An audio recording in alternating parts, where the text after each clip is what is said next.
हाय, good morning. रात्रभर Netflix बघून माझी सकाळ थोडी उशिराच सुरू झाली. उठून मी आधी रूम क्लीन करायला घेतलं. का एक तर वीकेंड आहे आणि दुसरं म्हणजे माझ्या पोटात दुखायला लागतात जर मी क्लीन नाही केलं तर. ते आहे थोडे फॅमिली जीन्स जे माझ्या मावशीने आणि माझ्या मम्मीनी ते मला पार्सल केलेले. यात माझी काहीही चुकी नाही.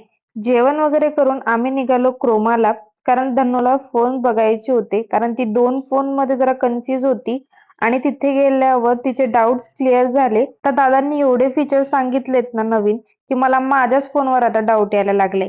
पण मला आता नको यार. मी आत्ताच फोन घेत. न शॉपिंग करता मी रूमवर जाऊ शकत नाही. कारण काय कोसळून पडेल याची काही गॅरंटीच नाही. म्हणून मग मी थोडीफार शॉपिंग केली आणि थोडंफार खाऊन वगैरे रूमवर जायला निघालो. जाताना मला एक नर्सरी भेटली आणि तिथे खूप क्यूट क्यूट झाडं होती. मी 2 झाडं घेतली आणि त्यानंतर मी मम्मीला व्हिडिओ कॉल केलेला आणि माझ्या मम्मीने मला